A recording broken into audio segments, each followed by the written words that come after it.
In today video, we will discuss the third model, which is called fluid mosaic model. यही वो model है जिसने plasma membrane को के स्ट्रक्चर को कम्प्लीटली राइट जो है एक्सप्लेन की है। तो अब हम इस मॉडल को एक्सप्लेन करेंगे कि हमारे पास जो प्रीवियस हमारे जो मॉडल हमने एक्सप्लेन की, पहले हम ये पढ़ते हैं कि इस मॉडल में थ्योरेटिकल क्या चेंजेस आए हैं, फिर इन थ्योरेटिकल चेंजेस को हम अप्लाई करेंगे डायग्रामेटिकली और प्लाज्मा मेम्ब्रेन के स्ट्रक्चर को डायग्रामेटिकली देखेंगे। फिर अब जब हम स्ट्रक्चर को डायग्रामेटिकली देखते हैं तो फिर हम उन थ्री प्रॉपर्टीज को अप्लाई करेंगे कि हमारे पास फ्लूइड मोज़ेक मॉडल उन तीन प्रॉपर्टीज को किस तरह राइटली एक्सप्लेन कर सकता है। Fluid mosaic model was presented by Singer and Nicolson. ये मॉडल जो था ये सिंगर और निकोलसन ने प्रेजेंट किया था। Plasma membrane is made of protein and phospholipid. वो पुरानी बात है हमारे साथ, जिस तरह और मॉडल नीवी की इस तरह वो बातें हमने ऑलरेडी कहा कि वो हमारे पास करेक्ट बातें हैं। तो ये मॉडल कह रहा है कि प्लाज्मा मेम्ब्रेन जो है ये प्रोटीन और फॉस्फोलिपिड से हमारे साथ बना है। प्रोटीन और अल्फा ग्लोबुलर, ये मॉडल हमारे साथ कह रहा है, जिस तरह पहले सैंडविच मॉडल में बताया था हमने कि प्रोटीन का जो स्ट्रक्चर होगा वो हमारे पास होगा ग्लोबुलर, मतलब स्फेरिकल स्ट्रक्चर होगा।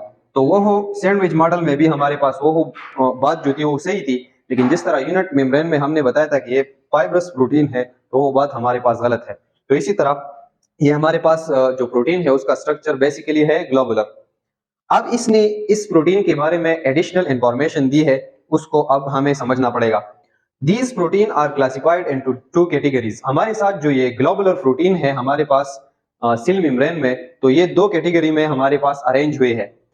सबसे पहले जो हमारे पास प्रोटीन है वो है एक्सट्रिंसिक प्रोटीन, और दूसरी जो हमारे पास प्रोटीन है वो हमारे पास है इंट्रिंसिक प्रोटीन। हम सारे बातों को अब थ्योरेटिकली समझते हैं, फिर हम डायग्रामेटिकली सबको ड्रा करेंगे। एक्सट्रिंसिक प्रोटीन वो ग्लोबुलर प्रोटीन होंगे जो हमारे पास प्लाज्मा मेम्ब्रेन में जो लिपिड है, हमारे पास लिपिड का बायलेयर है, तो ये इस लिपिड की बायलेयर को हमारे पास इस फास्फोलिपिड में हिट को अटैच होंगे। फास्फोलिपिड बायलेयर के हमारे पास जो सबसे ऊपर जो प्रोटीन अटैच होंगे उस प्रोटीन को हम कहेंगे extrinsic protein. Attach to the outer side of phospholipid, ये फास्फोलिपिड की आउटर साइड को अटैच होगी, जिसका मतलब ये है कि हेड ऑफ फास्फोलिपिड, कि ये फास्फोलिपिड की जो हेड है उसको हमारे पास अटैच होंगे। एक्सट्रिंसिक प्रोटीन वो होंगे, और ये जो प्रोटीन होंगे ये हमारे पास लूजली अटैच होंगे। इसका मतलब ये है कि ये टाइटली अटैच नहीं होंगे, लूजली अटैच होंगे, मतलब ये अपनी पोजीशन को चेंज कर सकेंगे, ये इस मेम्ब्रेन से हमारे पास डिटैच हो सकते हैं। इंट्रिंसिक प्रोटीन, इंट्रिंसिक प्रोटीन हमारे पास वो प्रोटीन होंगे जो हमारे पास जो फास्फोलिपिड का बायलेयर है, तो ये या इसमें पार्शियली या कंप्लीटली एम्बेडेड होंगे। ये इस फास्फोलिपिड की बायलेयर में या तो कंप्लीटली इसके अंदर होंगे या आधी या थोड़ी सी इसके हमारे पास जो फास्फोलिपिड बायलेयर है इसके अंदर होंगे। तो इसने ये बताया था कि ग्लोबुलर प्रोटीन जो है, पहले तो हमने ये बताया था कि ग्लोबुलर प्रोटीन का पोजीशन जो है ये हमारे पास फास्फोलिपिड बायलेयर की ऊपर है या जो नीचे हमारे पास एक लेयर है उसके नीचे है। लेकिन ये मॉडल हमें ये कह रहा है कि कुछ हमारे पास एक्सट्रिंसिक प्रोटीन है जो फास्फोलिपिड का जो हेड है ऊपर से भी अटैच है, नीचे से भी उस हेड को अटैच है। लेकिन कुछ इस तरह हमारे पास भी प्रोटीन है जो आदि इस फास्फोलिपिड मेम्ब्रेन के अंदर है या कंप्लीटली इस फास्फोलिपिड मेम्ब्रेन के अंदर हमारे साथ मौजूद है। तो ये बात हमारे पास एक मॉडिफिकेशन थी प्लाज्मा मेम्ब्रेन के स्ट्रक्चर में। तो अब हम आते हैं, प्रोटीन की बात तो हमने की, अब हम फास्फोलिपिड के बारे में पढ़ते हैं। तो फास्फोलिपिड में हमारी कुछ बातें जो है वो सैंडविच मॉडल ही की है, ट्रू बातें है कि हमारे पास जो फास्फोलिपिड मॉलिक्यूल एक दूसरे के साथ अटैच होंगे टेल की थ्रू, और उसमें जो फोर्स होगा वो हमारे पास होगा वंडर वाल फोर्स। दूसरी बात, ये फास्फोलिपिड जो मॉलिक्यूल होगा ये एम्फीपैथिक होगा, इसका हेड जो होगा वो हमारे पास हाइड्रोफिलिक होगा और इसका जो टेल होगा वो हाइड्रोफोबिक होगा। बायलेयर अरेंजमेंट, और ये बायलेयर में अरेंजमेंट होंगी, टू लेयर्स होंगे फास्फोलिपिड के जो वंडरवाल फोर्स के थ्रू टेल्स के थ्रू अरेंज होंगे।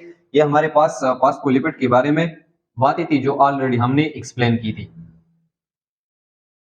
इसने जो फास्फोलिपिड के बारे में जो एडिशनल इंफॉर्मेशन दी है, फिर हम इसको इंटरप्रिटेट करेंगे स्ट्रक्चर में, तो आपको फिर इसका पता चल जाएगा।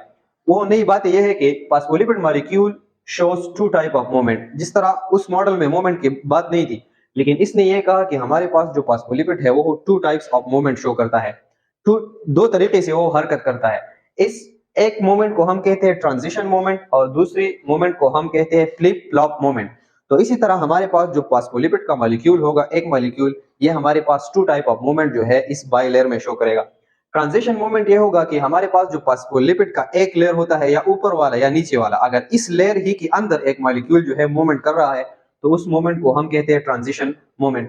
फ्लिप फ्लॉप मोमेंट ये है कि हमारे पास जो ये फास्फोलिपिड है ये दोनों लेयर के दरमियान मूवमेंट कर रहा है, या कुछ फास्फोलिपिड नीचे आ रहे हैं या नीचे से कुछ फास्फोलिपिड जो है हमारे पास ऊपर आ रहे हैं। तो इस तरह की टू टाइप्स ऑफ मूवमेंट जो है ये हमारे पास फास्फोलिपिड में पाया जाएगा। तो इसने मूवमेंट की बारे में भी बात की। अब इन सारों बातों को फिर हम नेक्स्ट वीडियो में डायग्रामेटिकली एक्सप्लेन करेंगे और प्लाज्मा मेम्ब्रेन का हम एक मॉडल पेश करेंगे।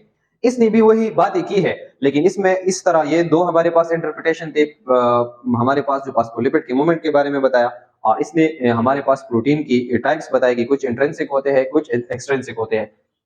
वही स्ट्रक्चर है कि सबसे पहले प्रोटीन है, फिर हमारे पास फास्फोलिपिड बाइलेयर है, उसके बाद भी हमारे पास प्रोटीन है। लेकिन हम उनके स्ट्रक्चर को नेक्स्ट वीडियो में एक्सप्लेन करेंगे और फिर उसको इन इंफॉर्मेशन की बेस पर हम इंटरप्रेट करेंगे। तो इसी तरह हमने ये भी बताया कि इसमें हमारे पास टू टाइप्स ऑफ मूवमेंट है, movement of phospholipid and same layer. अगर हमारे पास फास्फोलिपिड में हमारे पास हमने ऑलरेडी बताया कि इस तरह टू लेयर्स होते हैं। अगर एक फास्फोलिपिड इस ही लेयर के अंदर मूवमेंट कर रहा है तो इसको हम कहते हैं ट्रांजिशन मूवमेंट। अगर ये फास्फोलिपिड जो है ये मूवमेंट कर रहा है और इस लेयर में आ रहा है और इस लेयर से कुछ फास्फोलिपिड ऊपर की तरफ जाते हैं तो इसको हम कहते हैं फ्लिप फ्लॉप मूवमेंट। इस मूवमेंट के बारे में इसने नई बात की और इसने ये भी बताया कि कुछ प्रोटीन ऐसे है जो एक्सट्रिंसिक है, ऊपर से अटैच है या नीचे से अटैच है, और कुछ प्रोटीन इसमें ऐसे है जो पार्शियली इस मेम्ब्रेन के अंदर है और कुछ इस तरह है कि वो कंप्लीटली इस मेम्ब्रेन के अंदर है। तो नेक्स्ट हम पढ़ेंगे कि हमारे पास प्लाज्मा मेम्ब्रेन का जो स्ट्रक्चर है उनका इंटरप्रिटेशन इस मॉडल के थ्रू किस तरह है।